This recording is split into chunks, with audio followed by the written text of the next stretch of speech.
A microphone is thrust into his face. "Mr. Caldwell, you and your wife are the city's power couple." He laughs a sound with no warmth and pulls another woman closer. "Correction," he says, his voice booming through the speakers at the St. Regis Philanthropy Gala. "There is no us." The cameras turn to his wife, standing frozen just a few feet away. Her world shatters in a blaze of 1,000 flashbulbs. He left her with nothing but public humiliation. He thought he had erased her.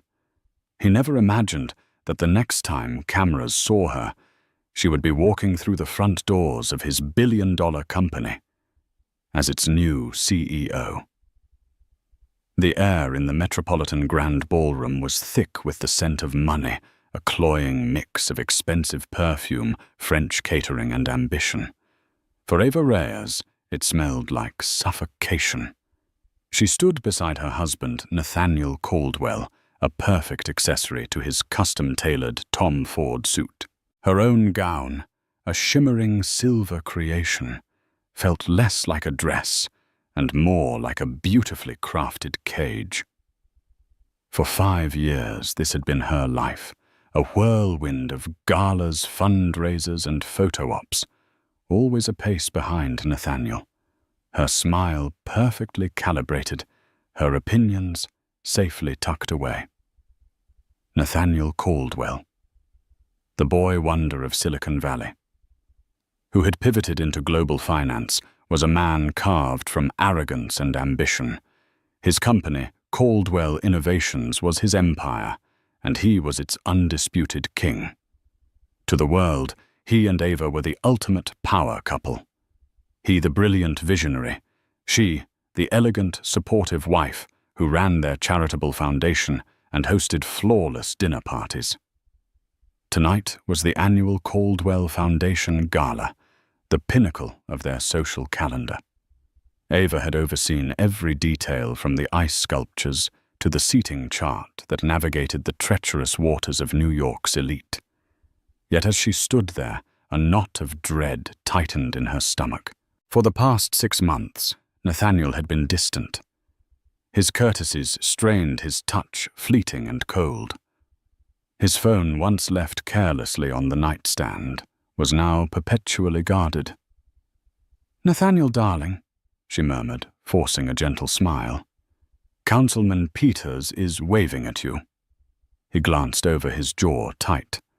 "I see him, Eva. I don't need a social secretary." His words were a quiet sting, meant only for her. Before she could respond, a figure glided towards them. Jessica Monroe, a social media influencer, turned cutthroat PR strategist, whose star had risen meteorically in the last year. She was everything Eva wasn't: sharp, loud, and unapologetically ambitious. Her crimson dress was a slash of defiance in the sea of elegant pastels and metallics.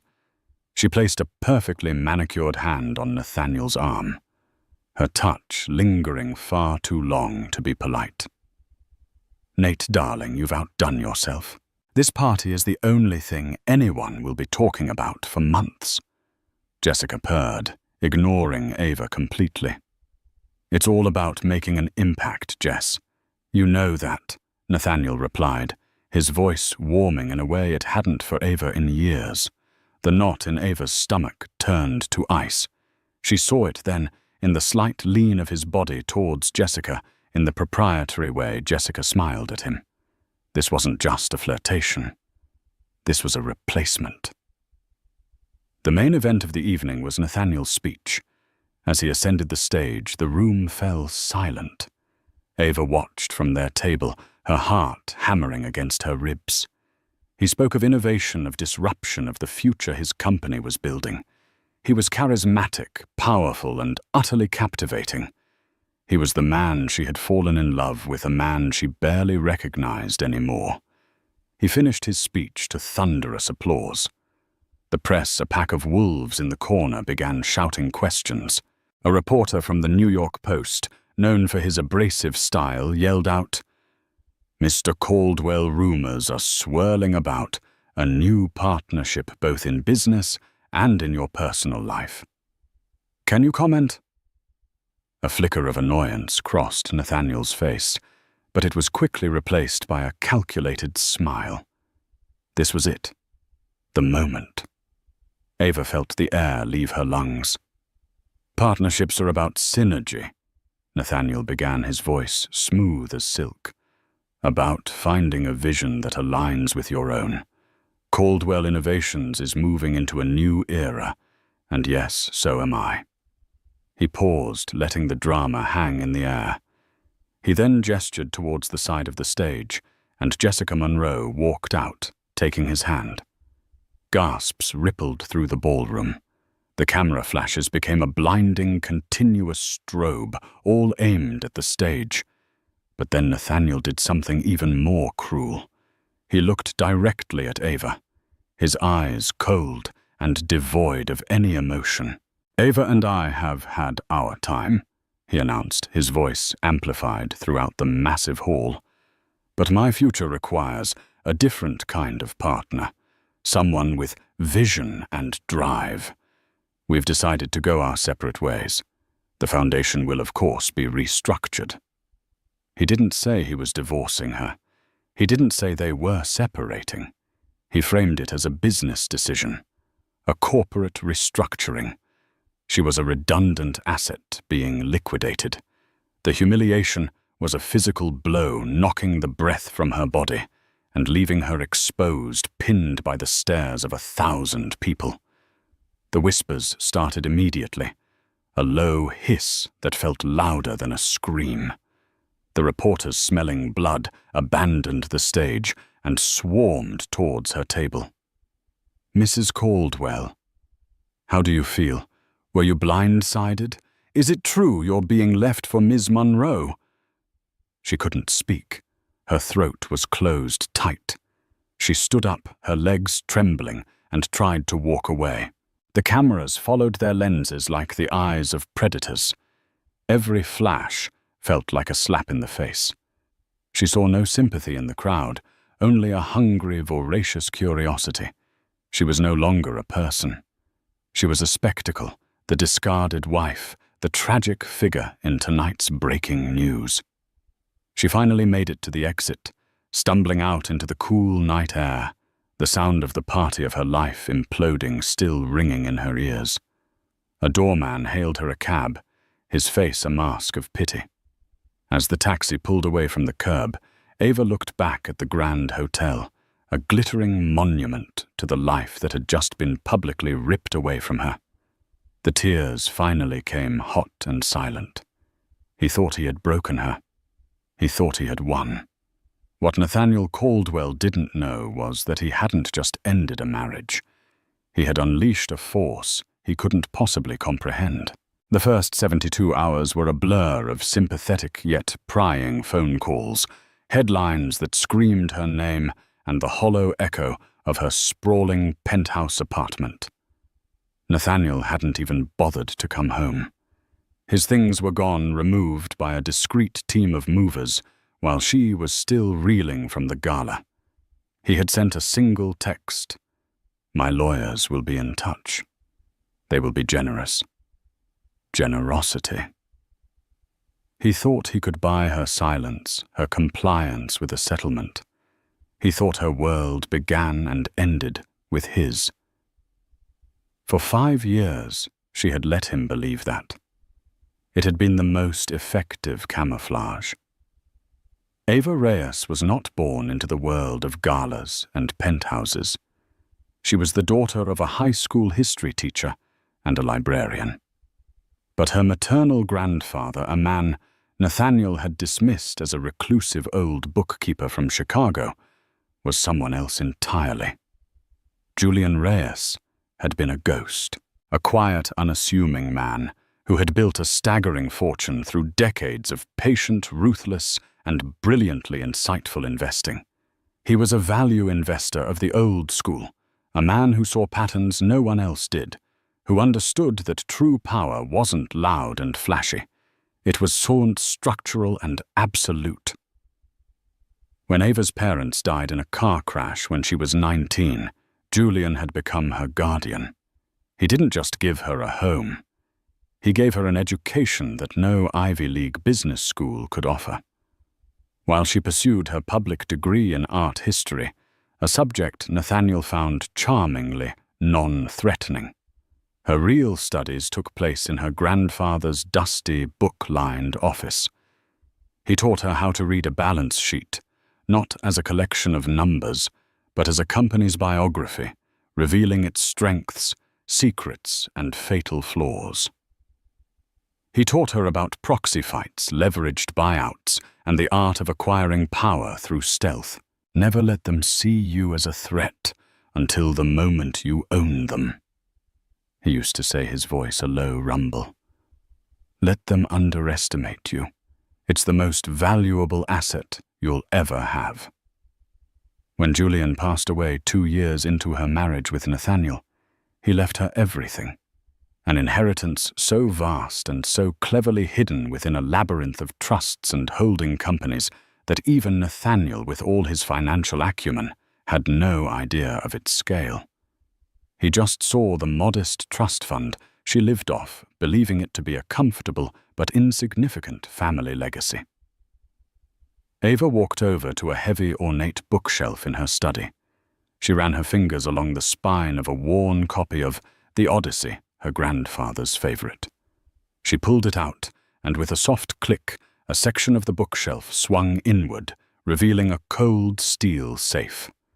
Inside wasn't jewelry or cash, but a series of encrypted hard drives and a single leather-bound ledger. This was her grandfather's life's work, his blueprint. She spent the next week not crying but working. The grief was there, a cold, heavy stone in her chest, but she channeled it. It became fuel. She plugged in the drives, her fingers flying across the keyboard. She didn't just read her grandfather's notes, she devoured them. She cross-referenced his theories with the current market, with Caldwell Innovations' public filings, with Nathaniel's arrogant quarterly reports. And she found it, a flaw, a deep structural flaw in her husband's empire.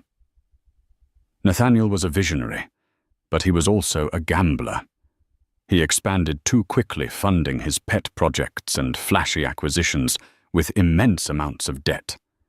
He believed his own hype, seeing Caldwell Innovations as invincible. He'd exposed the company, leaving it vulnerable to a hostile takeover by anyone with enough capital and enough nerve to make a play for it.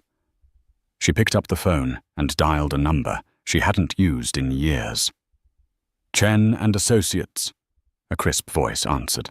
"Robert, it's Ava Reyes," she said, her own voice steady and clear. There was a pause on the other end. Robert Chen had been her grandfather's lawyer friend and executor. He was a fiercely loyal man in his late 60s, sharp as a tack, and utterly discreet. "Ava, I saw the news. I am profoundly sorry for the manner in which that man conducted himself." "Thank you, Robert. But I'm not calling for condolences. I'm calling to activate the Phoenix Trust." The silence on the other end was heavy with meaning. The Phoenix Trust was the largest of her grandfather's entities, a colossal holding company with assets spread across the globe. It was the in-case-of-emergency break-glass option Julian had created for her. "What is your intention, Ava?" Robert asked, his voice now cautious professional.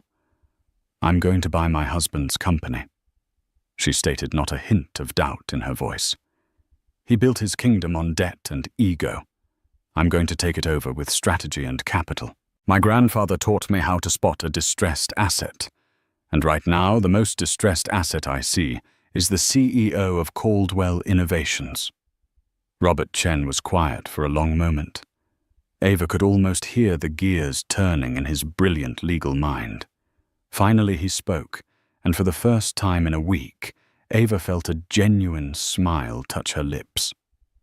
"Julian always said you were the cleverest of all."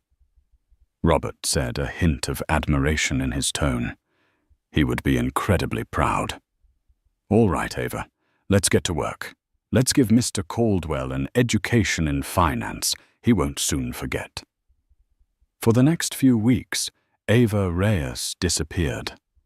The tabloids speculated she'd fled to a European spa or was hiding in shame. The truth was far more dangerous. From a nondescript office suite in downtown Manhattan, leased under a shell corporation, Ava, guided by Robert Chen, began to move the pieces on the board. She was no longer the scorned wife. She was the ghost in the machine, a silent predator stalking her prey, and the hunt had just begun. While Ava vanished from the public eye, Nathaniel Caldwell was riding high. His public split from Ava and immediate pairing with Jessica Monroe had created a media firestorm. But in the world he inhabited, it only amplified his image as a decisive, forward-thinking leader who wasn't afraid to make tough choices. He and Jessica were the new it couple, gracing the covers of business magazines and flooding social media with images of their glamorous, high-powered life. Inside Caldwell Innovations, however, a strange and unsettling current had begun to flow. It started subtly. A fractional drop in stock price that analysts dismissed as market volatility. A minor delay in the supply chain for their flagship project, a revolutionary AI integration platform codenamed Project Chimera. Nathaniel, insulated by his own ego, barely noticed. "It's nothing," he barked at Walter Finch, a veteran board member and the company's cautious CFO, during a morning meeting. "Markets fluctuate, Walter, and the Chimera delay is a hiccup. Get it sorted." Walter Finch, a man who had served Nathaniel's father, was not so easily placated. He saw things Nathaniel didn't. He saw a pattern. "Nathaniel, it's not just the stock. There's been unusual trading activity. A significant block of shares is being acquired quietly through multiple, untraceable brokerage firms. It's methodical.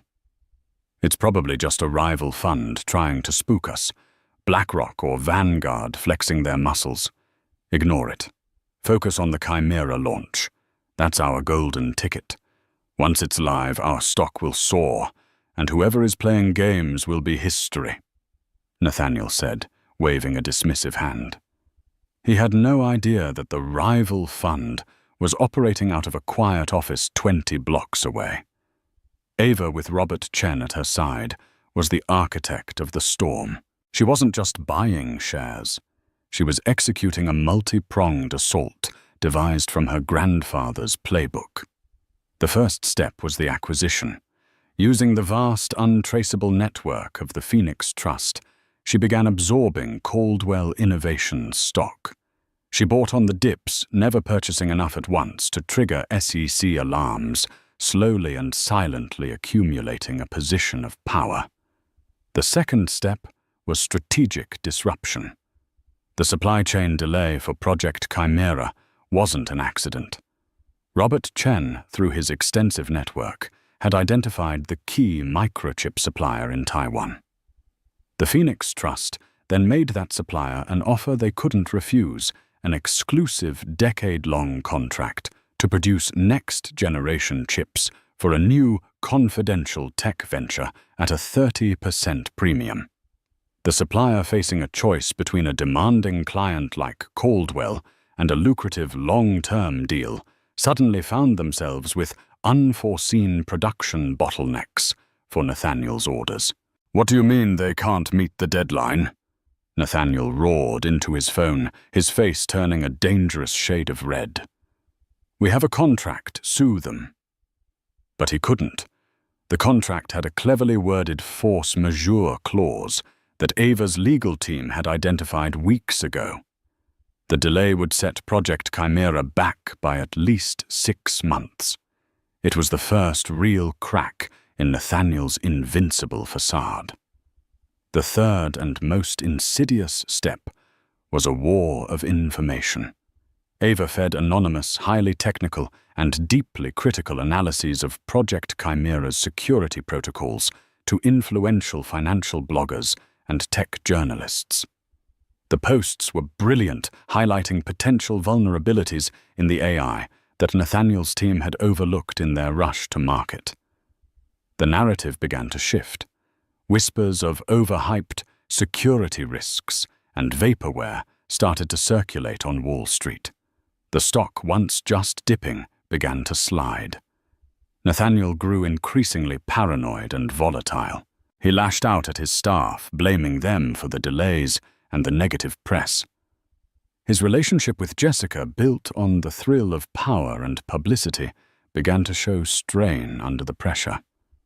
"Nate, this bad press is killing my brand," Jessica complained one evening in their sterile white-on-white penthouse. "My followers are asking if I've attached myself to a sinking ship." "A sinking ship," he snarled, throwing a crystal glass against the wall where it shattered with a deafening crash. "This is a billion-dollar empire. This is a temporary setback. You wanted this, remember. The power, the name. Don't you dare go weak on me now." Meanwhile, Walter Finch was doing his own digging. The methodical stock acquisition, the perfectly timed supply chain disruption, the surgical precision of the negative press, it felt coordinated. It felt like an attack orchestrated by someone who knew the company intimately, someone who knew Nathaniel's weaknesses. He called an old friend at the SEC, asking for an off-the-record favor. "Just run a deep trace on the recent trading blocks for Caldwell Innovations. I don't care how many shell companies you have to go through. I have a bad feeling about this." A week later, his friend called back. "Walter, this is strange. I've never seen anything like it. It's a ghost. The money flows through a dozen countries, through trusts within trusts. But the origin point, the central command, seems to be a holding company. A big one. Something called the Phoenix Trust." Walter felt a chill run down his spine. The name meant nothing to him, but the strategy-silent patient and utterly lethal felt eerily familiar. It reminded him of whispers from decades ago, of a legendary investor in Chicago who played the long game, a man named Julian Reyes. But that was impossible. Julian Reyes was dead. The storm Ava had created was no longer gathering. It had arrived. The winds were howling at the gates of Caldwell Innovations, and Nathaniel, blinded by his own arrogance, was about to find out he was living in a house of cards. The 6-month delay of Project Chimera was a wound that refused to stop bleeding. What had been Nathaniel's crowning achievement was now an albatross around his neck. Investors grew nervous, and the once steady climb of Caldwell Innovations' stock price turned into a perilous, stomach-churning descent.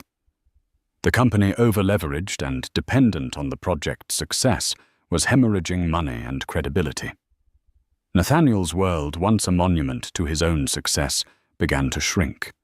The fawning interviews were replaced by probing questions from financial reporters. Invitations to exclusive parties thinned out. The sycophants who had once orbited him began to keep their distance, wary of being associated with a falling star. His kingdom was under siege, and his castle walls felt like they were made of sand.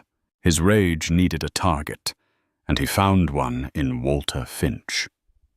During a tense board meeting, Walter presented a grim quarterly report, his face etched with worry. "Nathaniel, we have to scale back. Postpone the London office expansion, cut the marketing budget for Chimera until we have a viable launch date. We're burning through cash at an unsustainable rate." Nathaniel slammed his fist on the polished mahogany table. "Cut back, Walter. You're a dinosaur." "You don't innovate by retreating. We double down. We project strength. That's how we weather a storm. Your timid approach is exactly what's wrong with the old guard of this company." The insult hung in the air, sharp and ugly. Several board members shifted uncomfortably. They had respected Walter for decades. Nathaniel's public dressing down of the man who had helped build the company was a sign of his increasing desperation. "With all due respect, Nathaniel," Walter said, his voice dangerously quiet. "Projecting strength is not the same as having it. Our foundations are being eaten away while you're focused on the paint job." The battle lines were drawn. The board, once unified behind their charismatic CEO, was now fractured.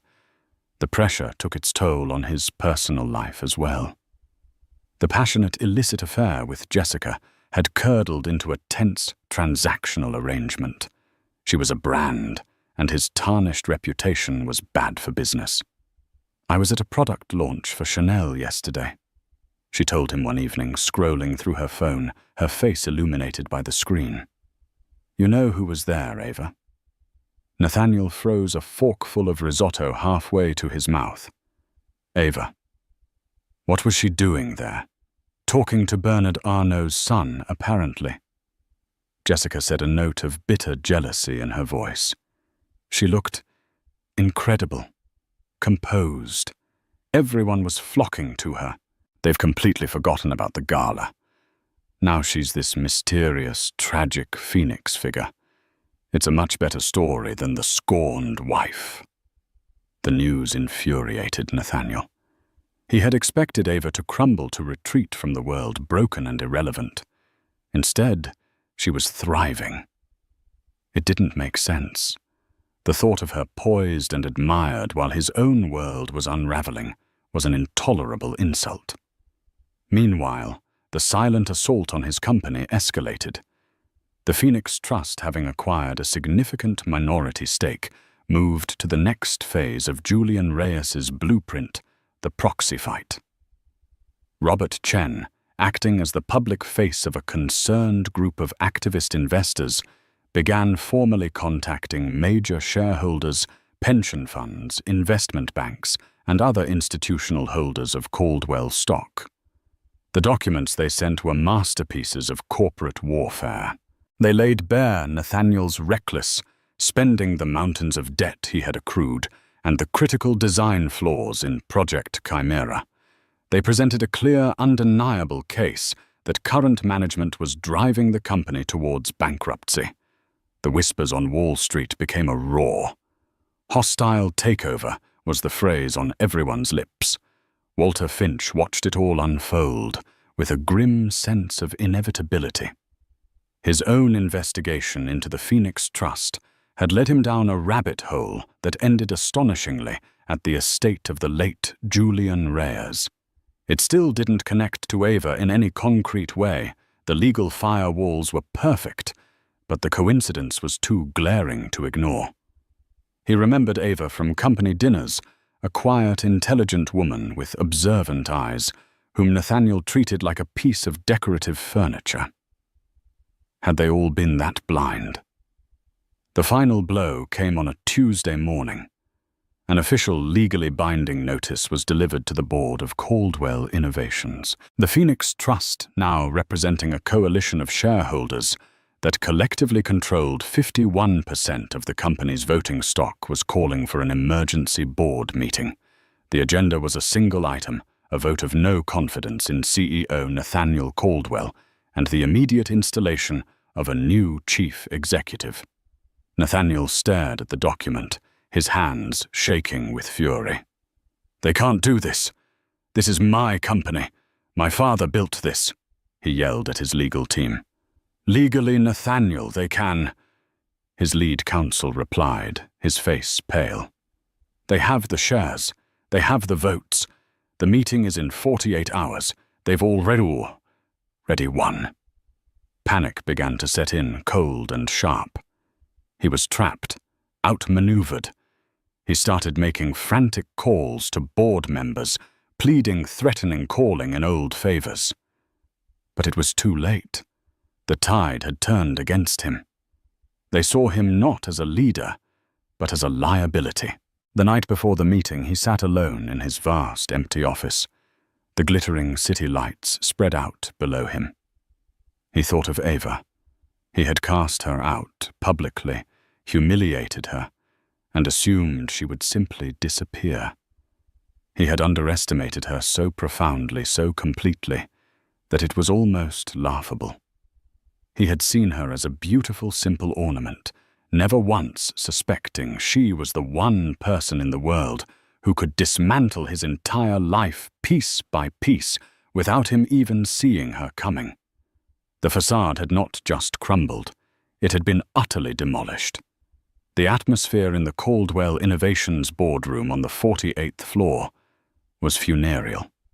The long obsidian table reflected the strained faces of the board members. It was a room accustomed to power and confidence, but today it was thick with tension and the metallic taste of fear. Nathaniel Caldwell sat at the head of the table, not in his usual posture of command, but ramrod straight, a cornered animal desperately trying to project strength he no longer possessed. Walter Finch sat to his right, his expression unreadable. The rest of the board avoided Nathaniel's gaze, shuffling their papers or staring intently at their water glasses. They knew they were here to witness an execution. The door opened, and two people entered. The first was Robert Chen, his face a calm, impassive mask. Nathaniel felt a surge of hatred for this man, the public face of his destruction. The second person was a junior lawyer from the firm, carrying a heavy briefcase. "Let's get this over with." Nathaniel spat his voice tight. Robert Chen took a seat opposite Nathaniel. He didn't gloat. He simply opened his folder and began. "Good morning, members of the board. As you know, we are here today because a majority coalition of shareholders has lost all faith in the leadership of Mr. Nathaniel Caldwell. His tenure has been marked by reckless financial gambles, a catastrophic decline in shareholder value, and a failure to bring key projects to market. The coalition I represent is exercising its right to protect its investment." "This is a hostile, opportunistic attack," Nathaniel interjected, his voice rising. "You preyed on a temporary market downturn to steal this company." "We did not create the downturn, Mr. Caldwell," Chen replied coolly. "We merely responded to the conditions you created. The numbers speak for themselves. The company is on a trajectory towards insolvency. Change is not just necessary, it is critical for survival." Walter Finch cleared his throat. "Mr. Chen, this coalition you represent, the Phoenix Trust. It has remained anonymous. Before we proceed to a formal vote, the board insists on knowing who is behind this. Who is it that seeks to take control of Caldwell Innovations?" A smirk played on Nathaniel's lips. This was his last desperate play. He hoped the mysterious new owner would be some soulless foreign conglomerate or a hated corporate raider, a revelation that might sway some of the more sentimental board members back to his side. An enemy they knew was better than one they didn't. Robert Chen nodded slowly. "A fair request. The primary shareholder, the architect of this restructuring, believes in full transparency. They have agreed to be named." He looked towards the junior lawyer, who opened his briefcase and began handing out a single-page document to each board member. It was a legal declaration of beneficial ownership. Nathaniel snatched the paper. His eyes scanned the dense legal text, searching for a name. He recognized a rival CEO, a hedge fund titan. He found none. All he saw was a series of holding companies and trusts, a meaningless chain of corporate entities. He was about to throw the paper down in disgust when his eyes caught the final line, the name listed as the ultimate beneficiary of the Phoenix Trust. Ava Maria Reyes. The name didn't register at first. His brain refused to process it. It was like seeing a fish fly or the sky turn green. It was an impossibility. He read it again and again. Ava Reyes. A low gasp came from another board member, then another. Walter Finch stared down at the paper, then slowly lifted his gaze to Robert Chen, a look of dawning, stunned comprehension on his face. He finally understood. The ghost of Julian Reyes wasn't a ghost at all. It was his heir. Nathaniel's world tilted on its axis. The blood drained from his face, leaving a sickly pale sheen. He felt a roaring in his ears, blocking out all other sound. Ava, his quiet, unassuming art history major wife, the woman he had discarded like a piece of outdated furniture. No, he whispered the word, barely audible. No, it's impossible. A trick. It's a forgery. I assure you, Mr. Caldwell, our documentation is impeccable. Robert Chen said, his voice cutting through the haze in Nathaniel's mind. Every share was legally acquired with fully traceable legitimate capital from the estate of her grandfather, the late Julian Reyes. She has been the silent majority shareholder for the past 4 weeks. The truth hit Nathaniel with the force of a physical blow. The supply chain disruption, the negative press, the slow, methodical bleeding of his company. It had all been her. She had been inside his walls the entire time, watching, planning, and executing his downfall with a precision he could never have imagined. He had been playing checkers while she was playing 3-dimensional chess. The humiliation of the gala was nothing compared to this. This was annihilation. He looked around the table at the faces of his board. He saw no support. He saw only shock, awe, and a dawning respect for the woman who had so thoroughly outmaneuvered them all. They were looking at him not as a leader, but as a fool. The biggest fool in New York City. Now, Robert Chen said, his voice bringing the proceedings back into sharp focus. To the matter of the new CEO. The Phoenix Trust has made its selection. The new Chief Executive Officer of Caldwell Innovations will be... He paused for dramatic effect, though everyone in the room already knew the answer. Ms. Ava Reyes. A stunned silence filled the room. Nathaniel felt a hysterical laugh bubble up in his throat. Ava, CEO. She curated art exhibits and planned charity dinners. What did she know about running a multi-billion-dollar tech company? You can't be serious, he choked out. She'll run this company into the ground in a week. Walter Finch spoke, his voice heavy with a newfound gravity. I think, Nathaniel, that we have all been guilty of a very serious miscalculation when it comes to Ms. Reyes. I, for one, will not be making that mistake again. He looked at Robert Chen. I vote in favor of the motion, all of it. One by one, the other board members followed suit. Aye. In favor. Aye. The verdict was unanimous. Nathaniel Caldwell, the titan of industry, was out. He had been dethroned, not by a corporate raider or a Wall Street shark, but by the wife he had tried to erase. The meeting was over. Checkmate. He sat there paralyzed as Robert Chen and his associate packed their briefcases and left. He was no longer the king in his castle. He was just a man in a room that was no longer his. The next morning, the financial district was buzzing. The news of Nathaniel Caldwell's ousting had sent shockwaves through Wall Street. The identity of the new CEO, however, was still a closely guarded secret, leading to wild speculation. Outside the gleaming 60-story tower of Caldwell Innovations, a swarm of press had gathered. Reporters, cameramen, and photographers jostled for position on the sidewalk, a chaotic scrum of lenses and microphones, all pointed at the building's imposing glass entrance. They were waiting for a glimpse of the new king.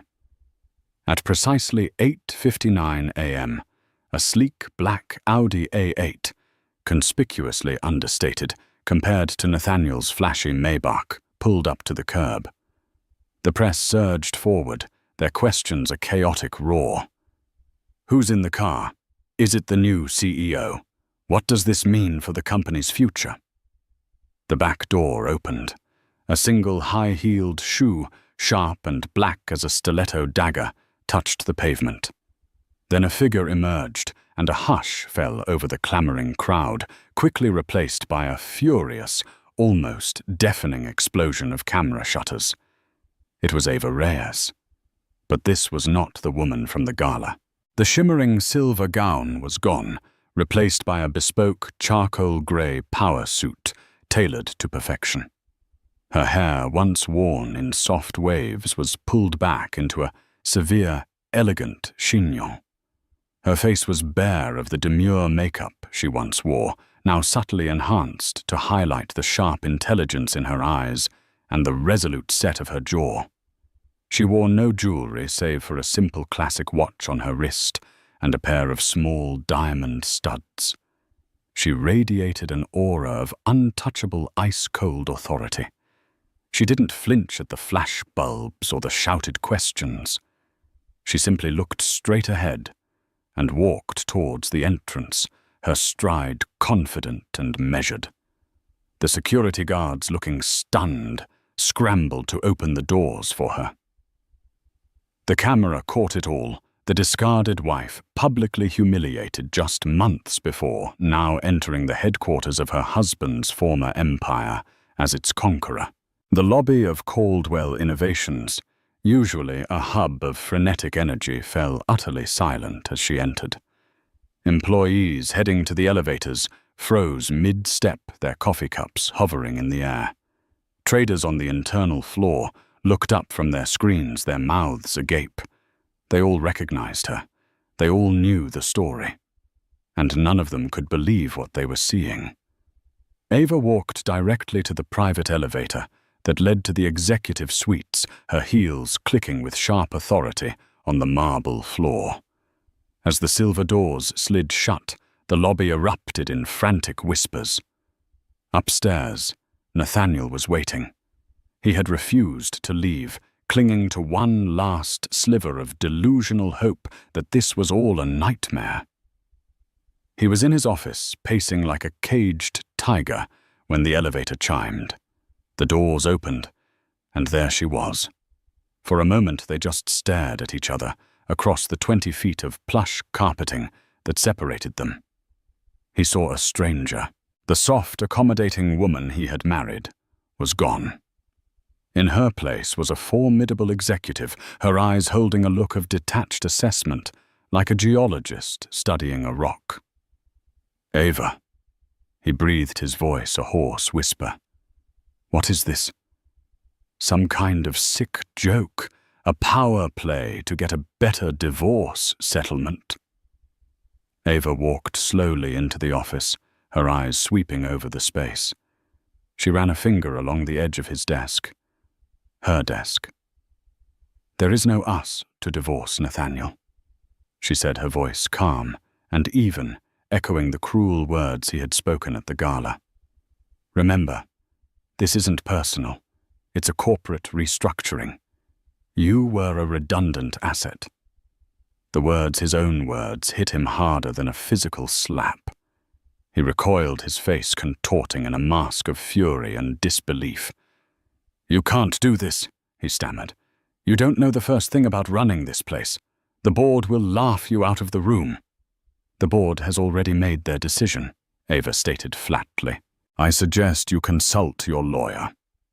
Oh wait, he's probably a bit busy as my legal team is currently filing a motion to freeze your personal assets, pending an investigation into potential misappropriation of corporate funds.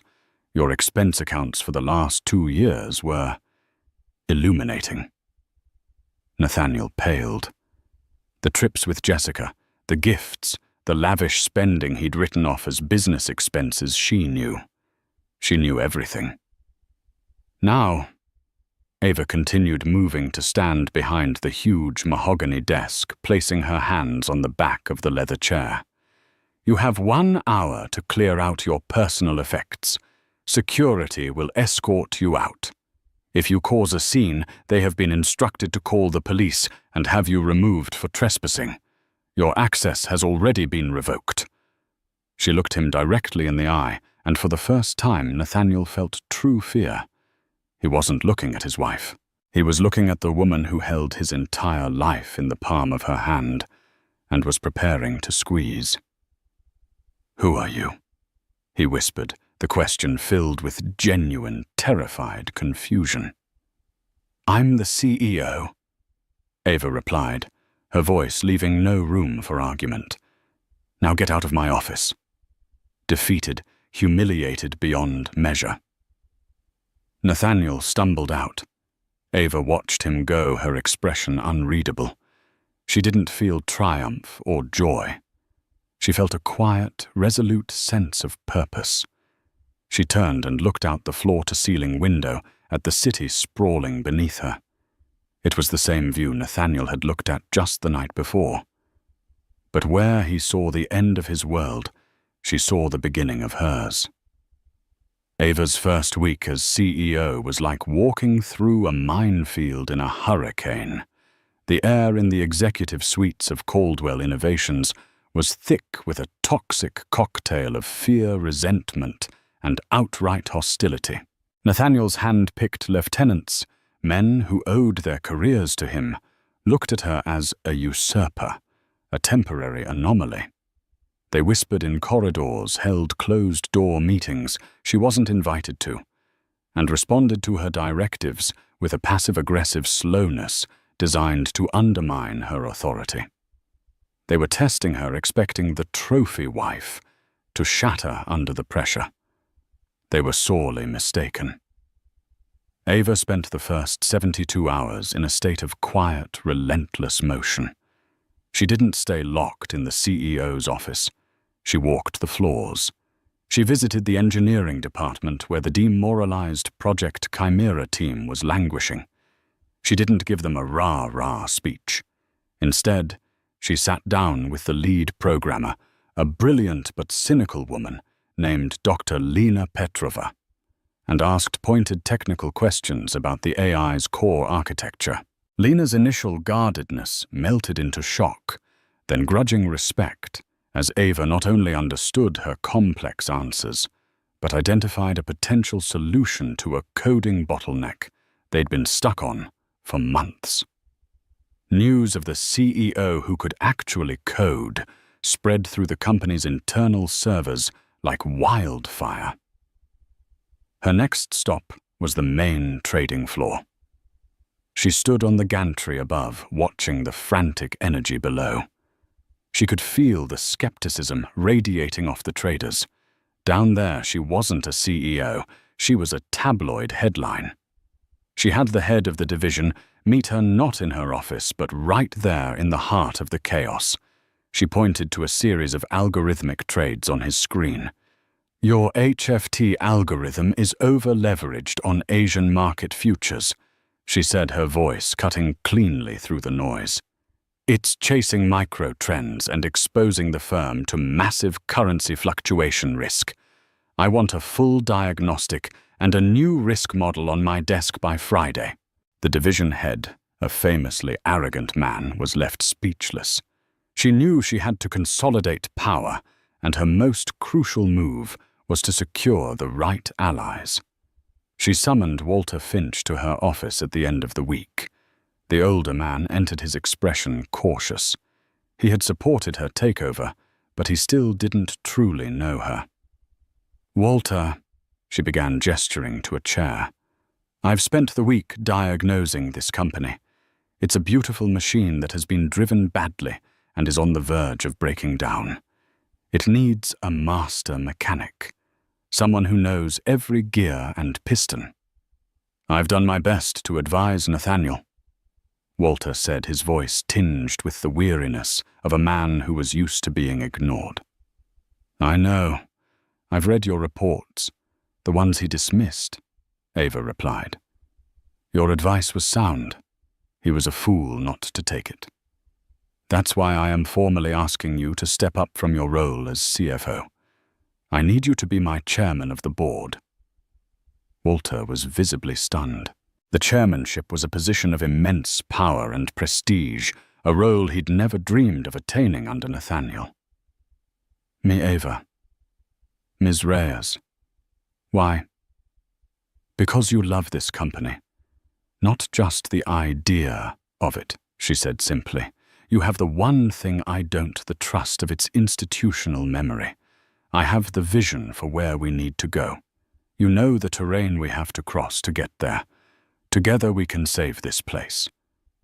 What do you say?" A slow smile spread across Walter Finch's face, the first genuine smile she had seen from him. "Madam CEO," he said, rising and extending his hand. "It would be my profound honor. Where do we begin?" "We begin," Ava said, shaking his hand firmly, "with a full forensic audit of the last 5 years." The audit was a Pandora's box of corporate malfeasance. Working with Walter and a team of external auditors, Ava uncovered the rot beneath the gilded facade. They found millions funneled into a consulting shell company in the Cayman Islands, which they traced back to an account opened by Jessica Monroe. They discovered Nathaniel had used the corporate jet for dozens of personal vacations, writing them off as client outreach. He had awarded a multi-million-dollar contract for the office redesign to an architectural firm owned by his college roommate at a 400% markup. It was a cesspool of graft and ego. Ava compiled every document, every illicit wire transfer, every fraudulent expense report. She didn't leak it to the press.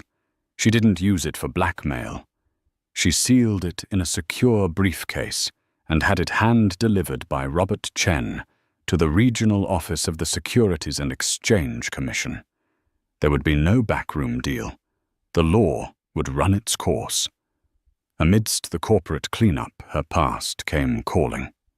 Her assistant buzzed her. "Miss Reyes, Jessica Monroe is in the lobby. She's causing a bit of a scene, insisting she must see you." Ava took a deep breath. "Send her up." Jessica stormed into the office, her bravado a thin veneer over a palpable desperation. Her social media empire was crumbling as brands distanced themselves from the scandal. "Ava, you have to call them off," she demanded. "The SEC contacted me. They're asking about my consulting firm. This is your doing. You're trying to ruin me." Ava looked at her not with anger, but with a kind of clinical detachment. "Let me be perfectly clear, Jessica. I am not trying to do anything to you. I am cleaning house. You were part of the mess. You willingly took money that was not yours, that belonged to this company's shareholders. That has consequences. You attached your brand to a corrupt man, thinking it would elevate you. It was a bad investment. You of all people should understand that." "But Nate and I, he loved me," Jessica cried, her voice finally breaking. "No," Ava said, her voice soft but unyielding. "Nathaniel loved what you represented, a newer, shinier reflection of himself. And you loved what he represented, power and access. It was a transaction, not a romance. The terms of that transaction have now expired. Security will see you out." Defeated and exposed, Jessica left the click of the closing door, sounding a final punctuation mark on that chapter of Ava's life. The final reckoning came a week later. Nathaniel requested a meeting. He was ushered into the office that was once his, looking like a hollowed-out version of himself. The bespoke suit was wrinkled, his trademark confidence replaced by a haunted, broken gaze. "I got the notice from the SEC," he said, his voice raspy. "My lawyers say I'm facing indictment. Indictment, Ava. They're going to take everything." He sank into a chair, looking not at her, but at the city beyond the window. I don't understand why you're doing this. The company was enough. Taking my life's work was enough. Why do you need to send me to prison? Ava stood and walked to the window, standing beside him though a universe apart. This was never about you, Nathaniel, she said quietly. Not really. This is about them. She gestured to the thousands of windows in the buildings below. It's about the employees of this company who trusted you with their careers. It's about the shareholders, the pension funds, the regular people who invested their savings in you, believing in the promises you made. The money you stole wasn't just numbers on a page. It was their security, their children's college funds, their future. You didn't just break my heart. You broke their trust. That requires more than a divorce. It requires justice. He finally looked at her, his eyes filled with a desperate, pathetic plea. But we had a life together. 5 years. Did none of that mean anything? It meant I know exactly who you are, she replied, turning to face him fully. I know you're a brilliant man who is also profoundly weak, a man so terrified of being seen as ordinary that you had to build a world of lies around yourself.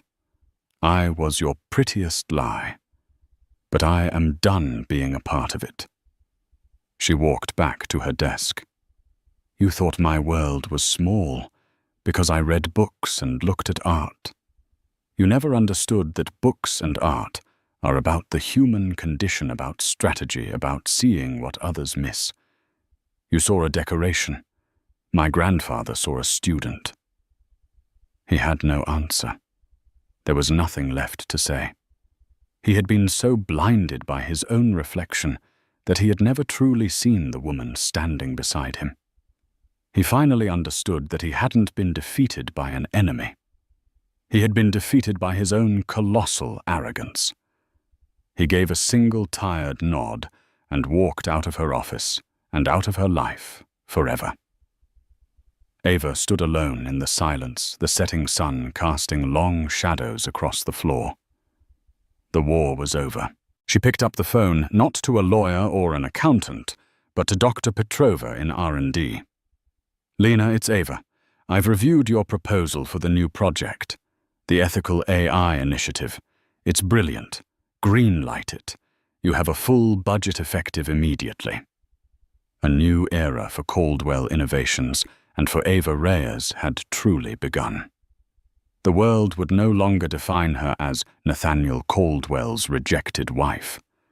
They would know her by her own name for the empire she was now building on the ashes of his. And that's the incredible story of Ava Reyes. It's a powerful reminder that the people we underestimate often possess the greatest strength, waiting for the right moment to reveal it. This wasn't just a story about revenge. It was about reclamation. Reclaiming her power, her name, and her destiny from a man who thought he could simply throw her away. Ava's journey shows us that the ultimate victory isn't just about winning, but about becoming who you were always meant to be on your own terms. If this story of resilience and empowerment resonated with you, please show your support. Hit that like button. Share this video with someone who needs to hear a story of triumph, and most importantly, subscribe to our channel for more real-life dramas and incredible stories you won't want to miss.